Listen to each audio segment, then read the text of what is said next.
Ahí desde el verso 1.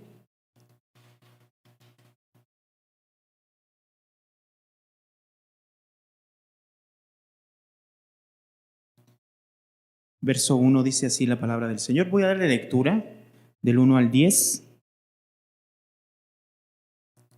Yo le doy lectura, sígalo con su vista, dice así la palabra del Señor.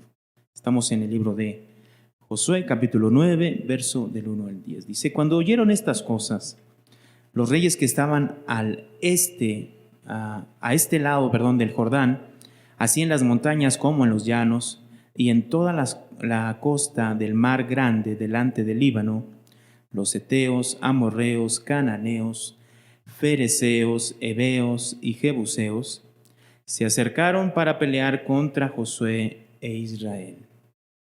Mas los moradores de Gabaón, cuando oyeron lo que Josué había hecho a Jericó y a Ai, usaron de astucia, pues fueron y se fingieron embajadores y tomaron sacos viejos sobre sus asnos y cueros viejos de vino rotos y remendados y zapatos viejos y recocidos en sus pies con vestidos viejos sobre sí, y todo el pan que traían para el camino era seco y mohoso.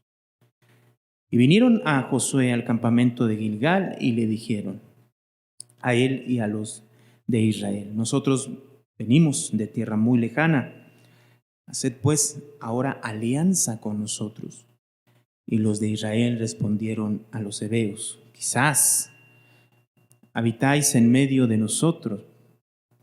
¿Cómo pues podremos hacer alianza con vosotros? Ellos respondieron a Josué: nosotros somos tus siervos. Y Josué les dijo: ¿quiénes sois vosotros y de dónde venís? Y ellos respondieron: tus siervos han venido de tierra muy lejana por causa del nombre de Jehová tu Dios, porque hemos oído su fama y todo lo que hizo en Egipto, y todo lo que hizo a los reyes de los amorreos que estaban al otro lado del Jordán, a Sehón, rey de Hesbón, y a Og, rey de Basán, que estaban en Astarot. Leemos el 11 también, dice: por lo cual nuestros ancianos y todos los moradores de nuestra tierra nos dijeron: tomad de vuestras manos provisión para el camino e id al encuentro de ellos y decidle: nosotros somos vuestros siervos, haced ahora alianza con nosotros. Entonces, nuestro pan lo tomamos caliente de nuestras casas para el camino el día que salimos para venir a vosotros, y helo aquí ahora ya seco y mohoso. Estos cueros de vino también los llenamos nuevos. Helos aquí ya rotos también estos vuestros vestidos, y vuestros zapatos están ya viejos a causa de lo muy largo del camino. Y los hombres de Israel tomaron las provisiones de ellos y no consultaron a Jehová. Y Josué hizo paz con ellos y celebró con ellos alianza, concediéndoles la vida, y también lo juraron los príncipes de la congregación. Oremos, hermanos, vamos a orar. Bendito Dios, Señor de los cielos y de la tierra, delante de tu presencia estamos, Señor. Estamos agradecidos porque nos permites el enorme privilegio de poder estar delante de tu presencia. Gracias, Señor, porque podemos ir a tu palabra. Qué gran bendición, Señor, tenemos el poder acercarnos delante de ti, Señor, juntos, para que hables a nuestras vidas, Señor. Hables a esta iglesia. Toma nuestras vidas en esta hora, y que la obra de tu Espíritu Santo esté con nosotros, hablando a nuestras vidas, convenciendo nuestras vidas, redarguyendo nuestras vidas y enseñando lo que debemos hacer y cómo vivir. Te lo pedimos en el nombre de Cristo Jesús. Amén y amén.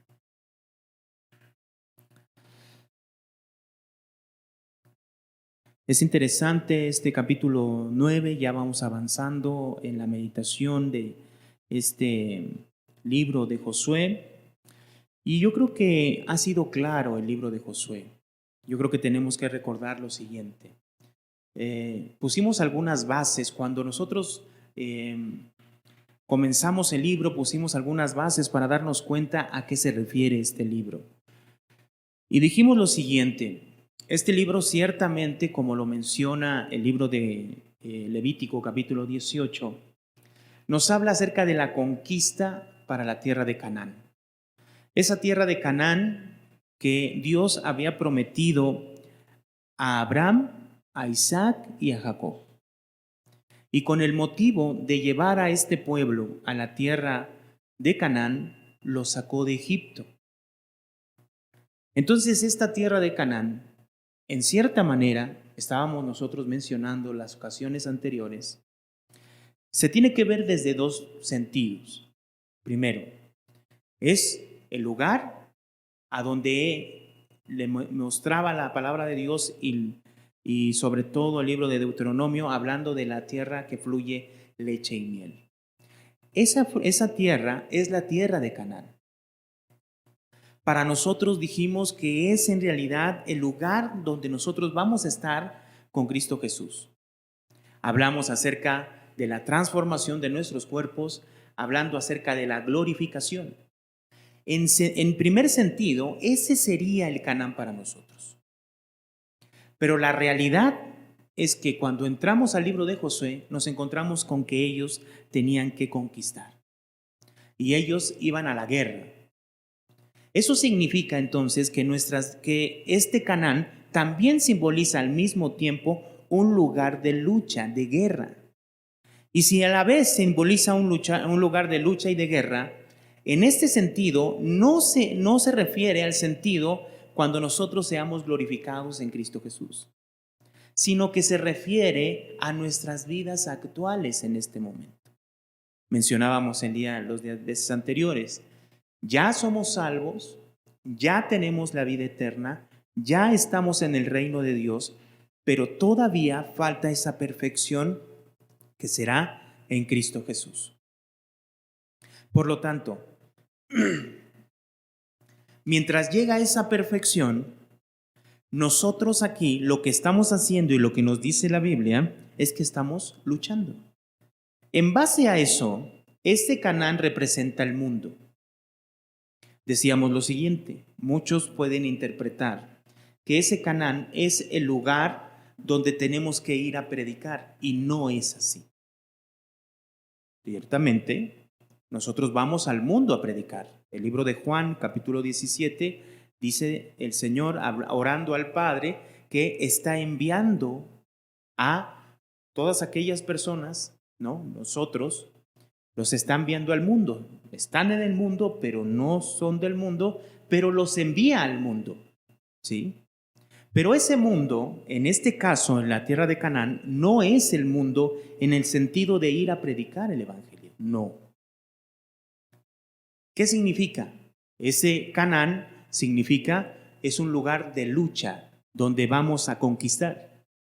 Nosotros no vamos al mundo a conquistar a las personas. Nosotros no vamos a matar a las personas. Nosotros vamos a evangelizar a las personas y a convencerlas y a hablarles del evangelio. Por lo tanto, aunque hacemos eso en el mundo, este Canaán que nos está presentando el libro de Josué se refiere a un lugar donde estamos en la guerra, en la lucha. ¿Y dónde es eso? ¿El mundo? Pero el mundo, decíamos lo siguiente, aunque el mundo es un enemigo que nos muestra la Biblia, nos dice en 1 de Juan capítulo 5 que ese mundo está gobernado por Satanás. Pero ese mundo, aunque está gobernado por Satanás, en realidad, ¿se acuerdan? Dice 1 de Juan capítulo 2, verso 15, que las cosas que están en el mundo, los deseos de la carne, los deseos de los ojos y la vanagloria de la vida, no provienen del Padre, sino del mundo. Pero si nosotros vemos esas tres cosas, los deseos de la carne, los deseos de los ojos y la vanagloria de la vida, en realidad, ¿hacia dónde van? Hacia nosotros mismos. Por lo tanto, esta tierra de Canaán es, hermanos, nuestra vida hoy. La vida que tenemos que conquistar una vez ya estando dentro del reino de Dios. Es un lugar de lucha y lo hemos mencionado repetidamente. La Biblia nos dice, el Nuevo Testamento habla de que estamos en guerra, porque no tenemos lucha contra sangre y carne, sino contra principados y potestades. No satisfagáis los deseos de la carne, porque la carne y el espíritu, ¿qué hacen? Hay una lucha. ¿En dónde? En nosotros. Por lo tanto, mirándolo desde esta perspectiva, mirando la escena que se está desarrollando en la tierra de Canaán, lo tenemos que ver bajo la perspectiva de nuestras vidas. Poníamos algunas bases y es importante volver a recordar esas bases. Esa tierra de Canaán ya estaba dada. Solamente ellos tenían que tomarla. Pero había algunas condicionantes que Dios había puesto para la victoria que ellos iban a tener en la tierra de Canaán. La primer condicionante era, si nosotros vamos a Josué capítulo 1,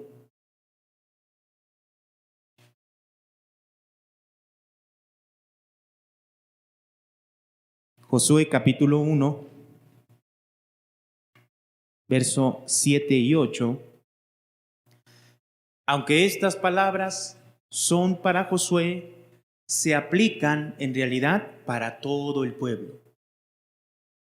Dios le dice entonces a Josué: solamente esfuérzate y sé muy valiente para cuidar de hacer conforme a toda la ley que mi siervo Moisés te mandó.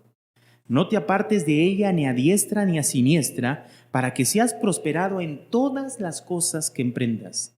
Y mencionábamos y decíamos, estas cosas que dice aquí, que son para que seas prosperado en todas las cosas que emprendas, en el sentido literal de lo que ellos iban a hacer en la tierra de Canaán, significa que ellos iban a tener victoria de sus enemigos.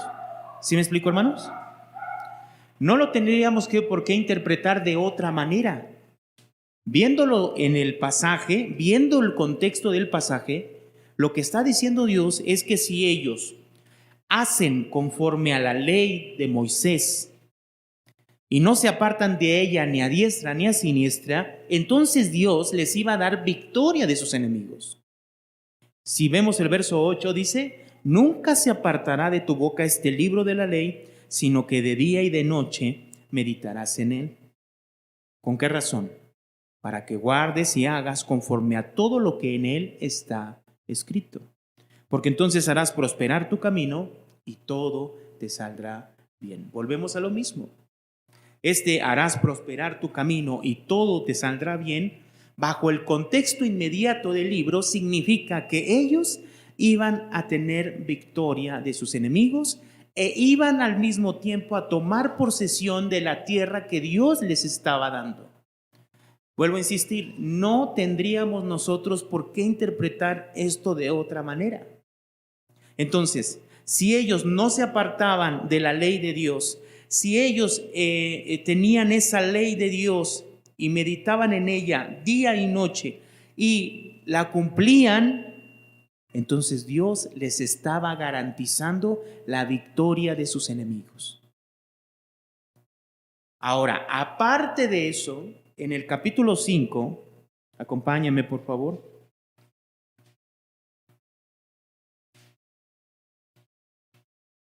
Ya pasando el Jordán, antes de empezar la conquista de Jericó, en el verso 13 dice: estando Josué cerca de Jericó, alzó sus ojos y vio un varón que estaba delante de él, el cual tenía una espada desenvainada en su mano, y Josué, yendo hacia él, le dijo: ¿eres tú de los nuestros o de nuestros enemigos? 14. Él respondió: no, mas como príncipe del ejército de Jehová he venido ahora.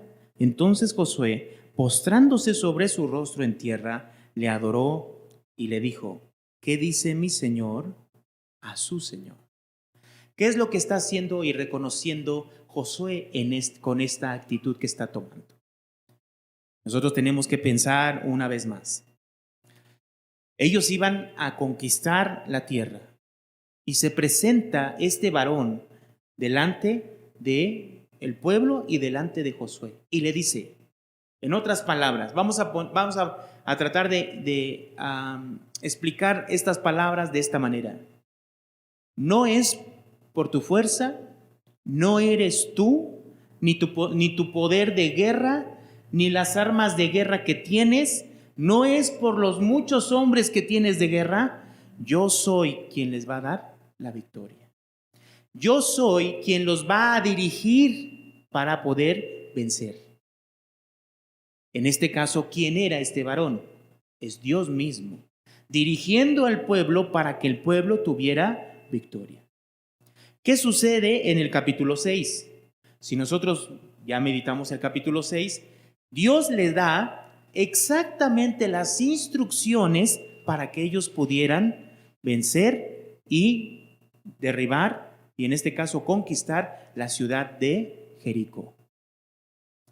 ¿Por qué cayó Jericó? ¿Por qué pudieron vencer Jericó? Ellos hicieron exactamente conforme Dios les había dicho. Entonces aquí hay dos cosas que tenemos que nosotros entender y poner en perspectiva. Por un lado, está la instrucción de Dios, hermanos, de que ellos tenían que, entrando a la tierra, lo único que tenían que hacer es esforzarse y ser valientes en cuidar de hacer conforme a la voluntad de Dios. No apartarse a diestra ni a siniestra, hacer siempre y cumplir la voluntad de Dios. Eso les garantizaba, Dios entonces garantizaba la victoria. Pero por otro lado, tenían que recordar que para conquistar, escúcheme, para conquistar, era Dios mismo quien les estaba dando las instrucciones para poder vencer. ¿Cómo qué? Como príncipe del ejército de Dios. ¿Qué hace un príncipe? ¿Qué hace un rey? El rey dice de qué manera y cómo es que van a atacar. Es el que dice la manera y la estrategia que se va a llevar. Por lo tanto, lo que está mencionando, la forma en que entiende esto Josué es, primeramente, entiende quién es el que está delante de él. Segundo, se postra, se rinde delante de él. ¿Y qué hace? Dice, ¿qué dice mi Señor a su siervo? ¿Qué significa? Dice que se postró su cara en tierra y le dice, ¿qué dice el Señor a su siervo? En otras palabras, eres tú quien diriges, eres tú quien mandas. ¿Qué es lo que dices que vamos a hacer? Hermanos, esto lo tenemos que tener en perspectiva, porque exactamente esto fue lo que comenzó a fallar. Cuando el pueblo conquista Jericó, en el capítulo 7, ¿me acompaña, por favor?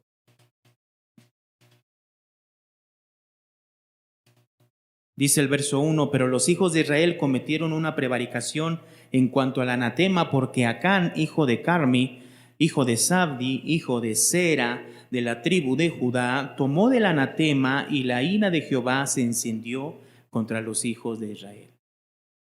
Entonces había pecado dentro del pueblo. Verso 2. Después Josué envió hombres desde Jericó a Ahí, que estaban junto a Ben, hacia el oriente de Betel, y les habló diciendo, subid, reconoced la tierra. Y ellos subieron y reconocieron a Ahí, y volviendo a Josué le dijeron, no suba todo el pueblo, sino suba como 2,000 o 3,000 hombres, y tomarán Ahí. No fatiguéis a todo el pueblo yendo allí, porque son pocos. ¿Qué es lo que nosotros vemos aquí?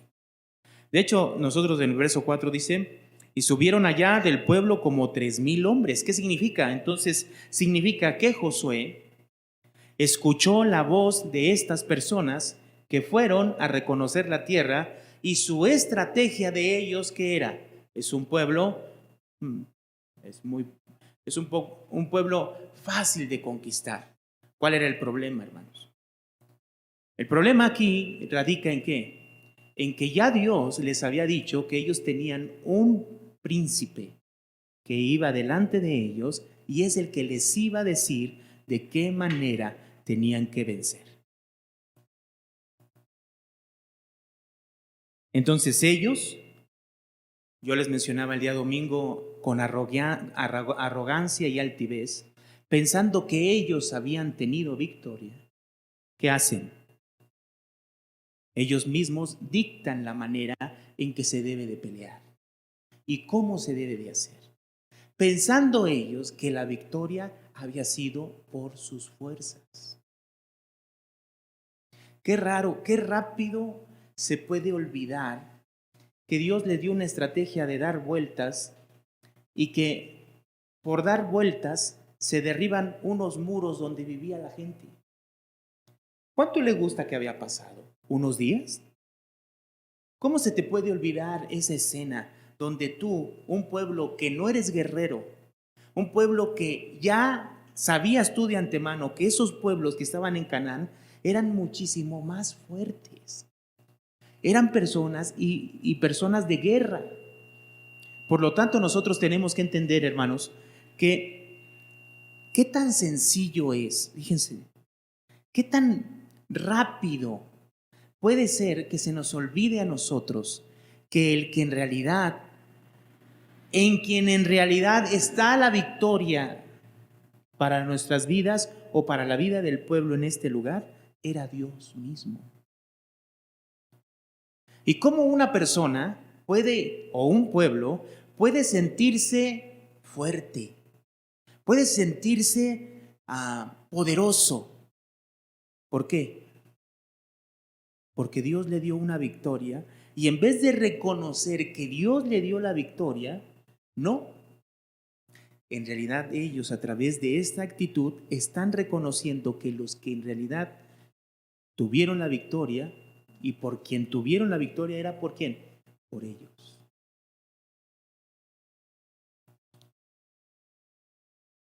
Dice el verso 4, y subieron allá del pueblo como 3,000 hombres, los cuales huyeron delante de los de ahí. Y los de ahí mataron de ellos a unos 36 hombres, 36 hombres, y los siguieron desde la puerta de hasta Sabarim y los derrotaron en la bajada, por lo cual el corazón del pueblo desfalleció y vino a ser como agua. La razón de la derrota, hermanos, era porque había pecado en el pueblo. El domingo explicábamos esto. El pecado oculto del pueblo y quién lo conoce. Nosotros explicábamos esta parte. Hermanos, hay un pecado oculto delante del pueblo, en medio del pueblo. Pero ellos no se podían dar cuenta. ¿Qué sucedió? Si ellos hubieran buscado a Dios desde el comienzo, desde el principio, ¿qué hubiera sucedido? Dios les hubiera dicho y hubiera descubierto el pecado de Acán. Pero pero ellos no hicieron así, no buscaron a Dios, no consultaron a Dios, no le dijeron a Dios de qué manera tenemos que ir con ahí, sino que a su perspectiva y a su corazón, ese pueblo era un pueblo que no merecía la pena. Y entonces ellos hicieron la estrategia. Consecuencia. En medio con el pecado, Dios les dice a ellos, con pecado no puedes hacer frente a tus enemigos. Así les dice. ¿Sí se acuerdan? Verso 13, lo leemos. Levántate, santifica al pueblo y di, santificaos para mañana, porque Jehová, el Dios de Israel, dice así, anatema hay en medio de ti, Israel. No podrás hacer frente a tus enemigos hasta que hayas quitado el anatema del medio de ti, de vosotros. Con pecado no puedes vencer. Eso se aplica a nosotros de una manera directa. Hermanos, ellos no podían vencer con pecado en sus vidas. Ahora, el punto aquí que es, si ellos hubieran consultado a Dios antes de hacer cualquier movimiento, no porque era algo que no hubieran experimentado, ellos ya lo habían hecho. Dios se presenta delante de ellos a través de un varón y les dice, yo soy quien te va a dirigir en la batalla. Y la primer victoria es gracias a esa dirección. Es más, ellos ni siquiera tuvieron que hacer nada. Dios se los entregó. Pero ¿qué vemos aquí? En medio de ese pecado, el único que puede revelar ese pecado es Dios. Y a su vez, el único que puede dar la dirección para la victoria es Dios mismo. Entonces, cuando vamos al capítulo 9, en el capítulo 8 vimos cómo Dios le da la estrategia al pueblo para poder vencer al pueblo de Ai. Y en el capítulo 9 encontramos esta historia de los gabaonitas. Hermanos, dice el verso 1, cuando oyeron estas cosas todos los reyes que estaban a este lado del Jordán, así en las montañas como en los llanos, y en todas las costas del mar grande, desde el Líbano, los heteos, amorreos, cananeos, fereceos, heveos y jebuseos, se acercaron para pelear contra Josué e Israel. Mas los moradores de Gabaón, cuando oyeron lo que Josué había hecho a Jericó y Ai, usaron, ¿de qué dice? De astucia. Pues fueron y se fingieron embajadores y tomaron sacos viejos sobre sus asnos y cueros viejos de vino, rotos y remendados. ¿Qué fue lo que pasó aquí? Dice este pasaje que estos hombres de Gabaón usaron de astucia, ¿no? ¿Qué hicieron? Tomaron cosas viejas, se vistieron de ropas viejas, zapatos viejos, y dice el verso 6, y vinieron a Josué al campamento en Gilgal, y le dijeron a él y a los israelitas, nosotros venimos de tierra muy lejana, haced pues ahora alianza. ¿Con quién? Con nosotros. Todos nosotros sabemos, hermanos, qué es lo que buscaban ellos, ¿no? ¿Qué buscaban? No ser destruidos. Hay algunas personas que piensan que esta acción de los gabaonitas es una acción parecida a la de Rahab. Yo difiero totalmente. Esta acción de los gabaonitas no es igual que la historia de Rahab la ramera. Aunque ambos, al ver lo que el pueblo de Israel estaba haciendo, Rahab la ramera, aparte de reconocer que todo lo que hizo Dios, ellos lo habían escuchado y había desmayado su corazón, dice unas palabras que para mí son importantísimas. Dice, porque no hay Dios en el cielo, en la tierra, como Jehová. Toda la historia de aquí nos hace pensar que estos hombres lo que buscaban en realidad nada más era, simplemente y llanamente era no ser muertos y destruidos, sin ningún tipo de reconocimiento de Dios. Tomando en cuenta eso, porque muchos de nosotros podríamos pensar que como estos gabaonitas, inclusive, hermanos, vivieron con el pueblo, estuvieron viviendo con el pueblo y fueron los que sirvieron inclusive los que sirvieron en el templo. Pero nosotros tenemos que entender algo, hermanos. Esto no exime en lo absoluto lo que ellos estaban haciendo a través de esto. Ellos buscaban alianza, sí, pero ¿cuál era la instrucción de Dios clara, hermanos? Vamos a recordarlo, ya lo hemos visto, seguramente usted lo sabe. Vamos a Deuteronomio. Deuteronomio, hermanos, capítulo 7. Solamente un pasaje para recordar.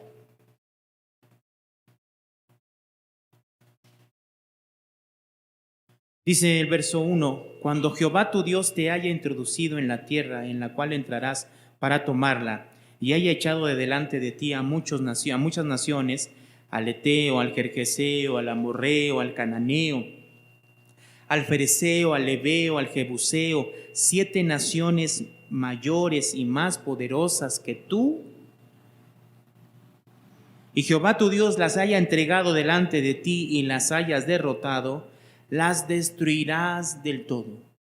No harás con ellas alianza, ni tendrás de ellas, ¿qué? Misericordia. La instrucción era clara. ¿Y sabe qué? Todavía a mí se me hace terrible esta situación. ¿Por qué? Porque en el capítulo 8, después de que ellos destruyen la ciudad de Ai, ¿alguno de ustedes se acuerda qué historia nos narra la Biblia? En el capítulo 8, después de que destruyen la ciudad de Ai, Josué le lee al pueblo la ley de Dios. Y dice que todas las palabras, todas y cada una de las palabras que dijo Moisés, ninguna quedó sin decírselos. Este pasaje estaba, hermanos, junto con otros pasajes anteriores, está señalando lo que ellos tenían que hacer a todas esas personas que estaban en esa tierra. Aquí el punto es ¿cuál? Vamos a regresar al Josué capítulo 9. Leímos el verso 6 donde ellos lo que buscaban era hacer alianza. Lo que ellos debían de haber hecho inmediatamente, ¿qué era, hermanos? Inmediatamente tenían que matarlos. Vuelvo a insistir. ¿Por qué explicamos siempre antes de empezar los textos de Josué que esto se relaciona con nosotros en relación al pecado? Porque exactamente esta es la forma en que actúa el pecado en nosotros. Con astucia, ¿no? El mundo, ¿qué hace? El pecado, ¿qué hace? No seduce. Yo les decía el día domingo, como nosotros no podemos ver nuestra vida, y les mencionaba yo el texto de Jeremías capítulo 17, donde menciona que engañoso es el corazón más que todas las cosas y perverso. Significa que cuando nosotros confiamos en nosotros, en nuestro parecer, hermanos, lo primero que va a pasar es que tu corazón, tu mente, ¿qué va a hacer? Te va a engañar. Dice que es engañoso más que todas las cosas. O sea, no hay cosa más nociva para nosotros que confiar en nosotros mismos. ¿Quién es el que conoce nuestro corazón? Dice ahí, ¿quién lo conocerá? Y en el verso que sigue dice, yo, Jehová. Es Dios quien conoce nuestro corazón. ¿De qué manera actúa el pecado en nosotros? Nos seduce, nos envuelve. El mundo que nos ofrece, las cosas del mundo, los deseos de la carne. ¡Wow! ¿Qué dice el mundo? ¿Qué te ofrece el mundo? ¿Satisfacer qué? Tu carne. Si no estamos despiertos y buscamos a Dios y consultamos a Dios para que Él descubra nuestro pecado, si no lo hacemos así, ¿qué va a pasar, hermanos? Nuestra vida está totalmente expuesta ¿a qué? A que ese enemigo que quiere destruirnos nos tome y gobierne nuestras vidas. ¿Qué sucedió aquí? Ellos buscaban alianza. ¿Y qué hicieron? Con astucia envolvieron al pueblo y a Josué. Hermanos, no era la primera vez. No es la primera vez que pasa esto. Cuando ellos iban a conquistar ahí, por su soberbia, ¿qué hicieron? Ellos dijeron, nosotros lo podemos hacer solos, vamos a hacerlo. No consultaron a Jehová. Cuando vemos este pasaje, ellos están ya envueltos en esta situación y dice el verso 7. Y los de Israel respondieron a los hebeos, quizás habitáis en medio de nosotros, ¿cómo pues podremos hacer alianza con vosotros? O sea, todavía están razonando con ellos. Lo que tenían que hacer, ¿qué era, hermano? Destruirlo. Verso 8, ellos respondieron a Josué, nosotros somos tus siervos, y Josué les dijo, ¿quiénes sois vosotros y de dónde venís? Y ellos respondieron, tus siervos han venido de tierra muy lejana, por causa del nombre de Jehová tu Dios, porque hemos oído su fama y todo lo que hizo en Egipto, y todo lo que hizo a los dos reyes de los amorreos que estaban al otro lado del Jordán, a Sehón, rey de Hesbón, y a Og, rey de Basán, que estaban en Astarot. Por lo cual nuestros ancianos y todos los moradores de nuestra tierra nos dijeron, tomad en vuestras manos provisiones para el camino, e id al encuentro de ellos y decidle, nosotros somos vuestros siervos, haced ahora alianza con nosotros. Este nuestro pan lo tomamos caliente de nuestras casas para el camino el día que salimos para venir a vosotros. Y helo aquí ahora ya seco y ¿qué? Y mohoso. Estos estos cueros de vino también los llenamos nuevos. Helos aquí ya rotos. También estos nuestros vestidos y nuestros zapatos están ya viejos a causa de lo muy largo del camino. Y los hombres de Israel tomaron las provisiones de ellos y no consultaron a Jehová. ¿Cómo actúa Satanás? Decíamos lo siguiente. Satanás no viene y no va a venir de una manera algo terrorífica para nosotros, ¿no? De hecho, la manera en que actúa son dos cosas que la Biblia nos enseña. En el Evangelio de Juan, capítulo 8, menciona que es mentiroso y padre de mentira. Y en Apocalipsis capítulo 12 menciona que es quien engaña al mundo entero. ¿De qué manera Satanás actúa en nosotros? ¿O de qué manera nos ataca? A través de la mentira y el engaño. ¿Qué vemos aquí, hermano? ¿Qué vemos aquí? Mentira y ¿qué? Y engaño. ¿O no? Así es. ¿Qué utiliza Satanás hacia nosotros? ¿Qué utiliza? El mundo y las cosas que están en el mundo. Porque el mundo está bajo el poder de Satanás. ¿Y hacia dónde va? Directamente hacia dónde? Hacia nosotros. Con engaños, con mentiras. Te envuelve. Eso significa, aquí claramente el autor del libro, ¿sí?, menciona y dice claramente su diagnóstico, él mismo, inspirado por el Espíritu Santo. Su diagnóstico, ¿qué es? Y los envolvieron y no consultaron a Jehová. Consecuencia, 15. Y Josué hizo paz con ellos y celebró con ellos alianza, concediéndoles la vida, y también lo juraron los príncipes de la congregación. Pasados 3 días después de que hicieron alianza con ellos, oyeron que eran sus vecinos y que habitaban en medio de ellos. Y salieron los hijos de Israel, y al tercer día llegaron a la ciudad de ellos, y sus ciudades eran Gabaón, Cafira, Berot y Kiriam Jearim.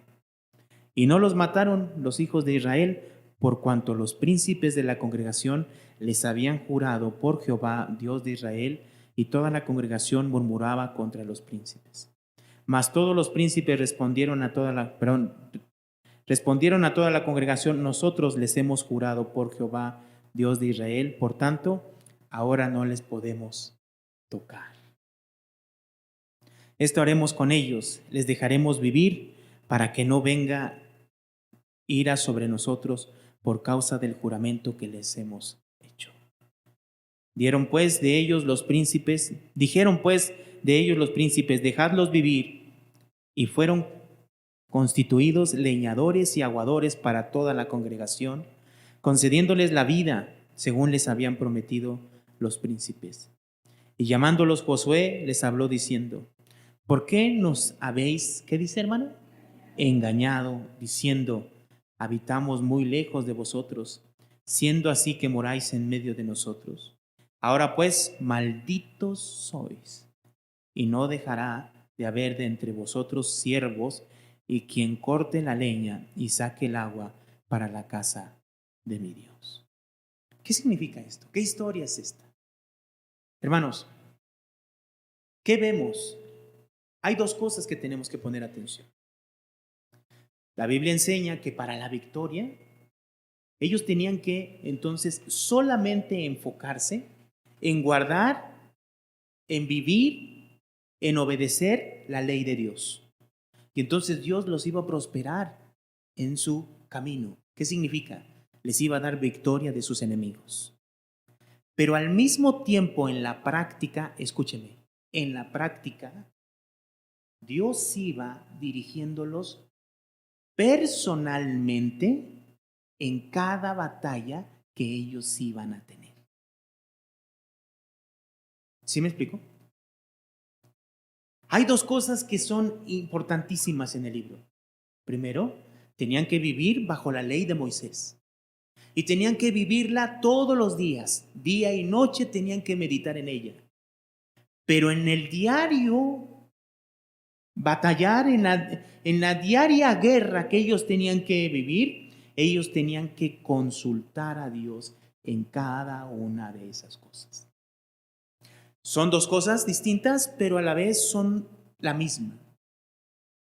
Por un lado, la obediencia a la ley de Dios y por otro lado, el estar constantemente en una relación con Dios para que Dios los dirigiera para tener victoria de sus enemigos.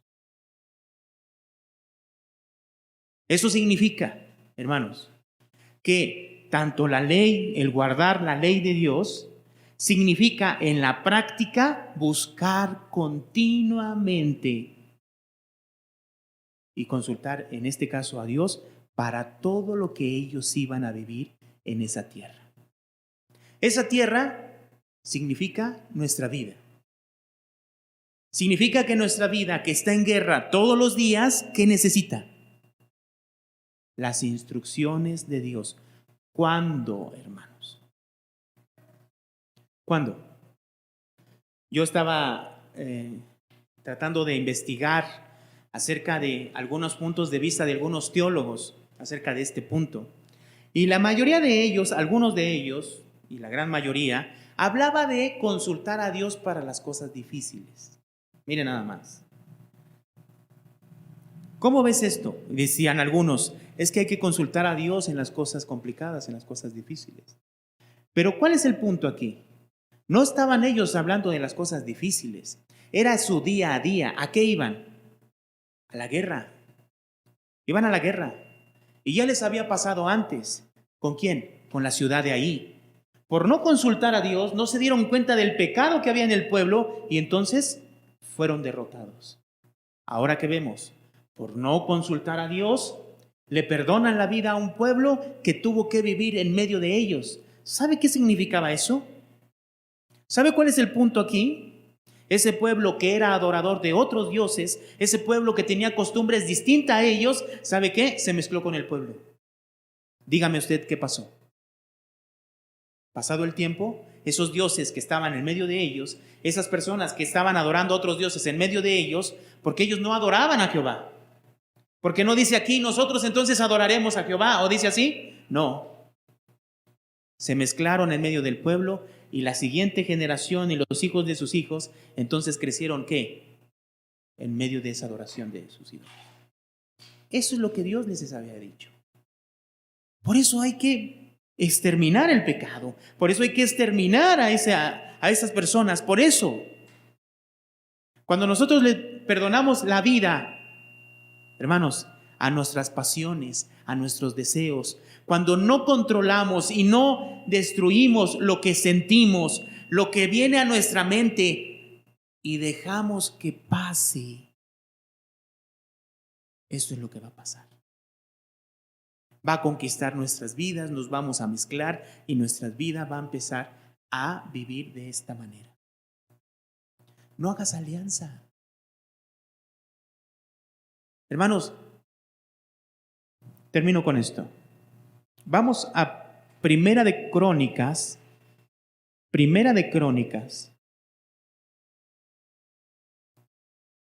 capítulo 14.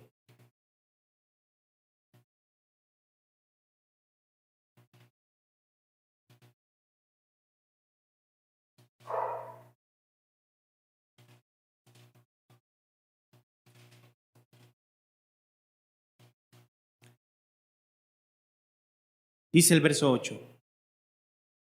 Oyendo los filisteos que David había sido ungido rey sobre los israelitas, subieron todos los filisteos en busca de David, y cuando David lo oyó, salió contra ellos. Y vinieron los filisteos y se extendieron por el valle de Refaim. Entonces David, ¿qué hizo, hermanos? Consultó a Dios diciendo, ¿subiré contra los filisteos? contra los entregaré en mi mano. Y Jehová le dijo, sube, porque yo los entregaré en tus manos. Sube pues a Baal Perasim y allí los derrotará. Subieron pues a Baal Perasim y allí los derrotó David. Dijo luego David, Dios rompió mis enemigos por mi mano, como se rompen las aguas. Por esto llamaron el nombre de aquel lugar Baal Perasim. Y dejaron allí sus dioses, y David dijo que los quemasen. Y volviendo los filisteos a extenderse por el valle, David, ¿qué dice, hermano? Volvió a consultar a Dios. ¿Qué hubiera pensado David si sus enemigos vuelven otra vez? Lo que podríamos pensar comúnmente y lo que nosotros hubiéramos hecho es decir, pues si Dios me dio la primera vez la victoria de mis enemigos, como el pueblo de Israel, si Dios me dio la victoria contra Jericó, ay, estos que son bien poquitos, poco no voy a poder contra ellos. ¿Qué hizo David? Volvió. Escúcheme esa palabra, volvió. ¿Qué significa, hermanos? ¿Qué significa esto para nuestras vidas?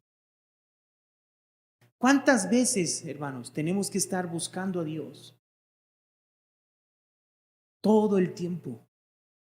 Hay que estar buscando la presencia de Dios para que Él descubra nuestro pecado, para que Él nos muestre nuestro pecado y nos dé las instrucciones, nos dé la guianza para poder derrotar a nuestros enemigos, que no son cosas externas, sino que son nosotros, lascivias, contiendas, disensiones, herejías, tus propios pensamientos, tus propias pasiones.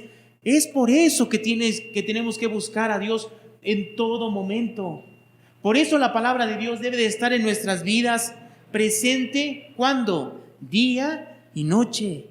Meditar en esa palabra día y noche. ¿Para qué? Para que esa palabra gobierne nuestras vidas y nosotros seamos dirigidos por Dios. No solamente un tiempo, no solamente un momento, no solamente unos días. Es todo el tiempo, hermanos. Porque nuestra vida está bajo ataque todo el tiempo. Y nuestro enemigo, a comparación del pueblo de Israel, a nuestro enemigo nosotros no lo vemos. Hay enemigos externos, sin duda, que vienen a nuestra vida. Y esos enemigos externos los podemos identificar muy claramente. Pero este enemigo que está en nosotros y que es nuestra carne, a ese enemigo no lo podemos vencer nosotros, hermano. No. Es Dios guiándonos y mostrándonos el pecado, el deseo, las pasiones que hay en nuestras vidas. Y la única manera de vencer es bajo la guía de Dios. Vivimos derrotados, ¿qué significa vivir derrotados? Vivir haciendo lo que te gusta. Fíjense nada más. La derrota no es otra cosa más que hacer lo que te agrada, vivir como quieres, satisfacer tus deseos. Esa es la derrota. Mientras que para el mundo, el de hacer lo que ellos quieren, ¿qué es? Victoria. Algo actual, algo progresista, ¿no? La Biblia nos enseña que el vivir haciendo nuestros deseos es que estamos derrotados. Y la victoria, por otro lado, es morir a nuestras pasiones, morir a nuestros deseos y vivir bajo la voluntad de ¿quién? De Dios. Esa es la victoria. Consultar a Dios a través de su palabra, para que el que haga, guíe nuestras vidas. ¿Cuándo?